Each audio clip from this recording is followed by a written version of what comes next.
waxyaabo dhibaato ka qabsay ma jiraan ama ka soo maray kolley bulshada Soomaaliyeed way jiraan dhibaatooyin ka soo maray maxaad ka xasuutaa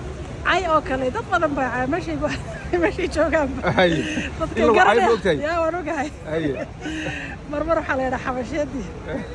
Soomaali baratay hay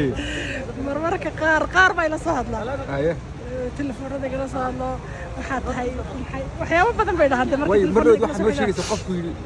waan ka cabanaya ruuxa salmada shaqeey habeen buu la soo hadlay xilli dambe waliba 12nadii wuxuu yiri ima garanaysid laakiin aad baan ku nacay haye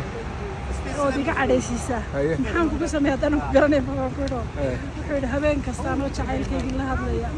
oo sheekada heer sare ay marayso in baad tidaahaa hadhaagaagi haye halka saas adiga cadaysiisa wali sababtaas waayay dadkan bal wax ka sheegay iyo ku aqooni kulli sawdoon ha keento ugu yaabadna yani inta ku jirto shaqada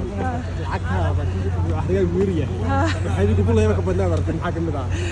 waxa kamid ah dad badan horta way la soo hadlaan garaan habeenkii bay la soo hadlaan rag u badan yihiin wiil yar oo dhalinyaro ah filayo codkiisu inay yar yahay habeen la soo hadlaan soo ma tiid gabadhii hadhaaya waxa rabay calaf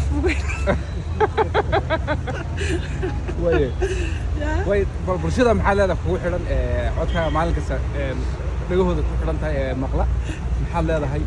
dad qaar way ku caayaan qaar way ku amaanaan qaar way ku habaaraan maxaad oran lahayd fariin maxaan ka gudbinaa wallahi kullay waxaan waa cod duuban tii ugu horeysayna ma yihi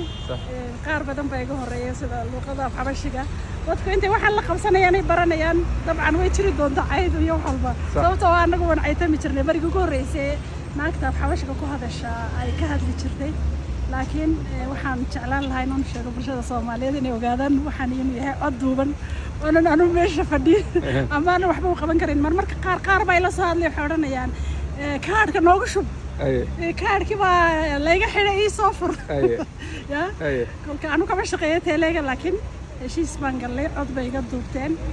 bulshada Soomaaliyeed si loogu sahlo isticmaalka telefoonada oo luqadoodu gartaan oo luqadooda ay ku dhageystaan wixii doonayaan ay halkaasi yani ka maamushaan ayuun baa loogu talagalay halka waxaan filayaa in bulshada Soomaaliyeed aan caawiyay halka caydaya habaarkayga daaya baan leeyahay fadlan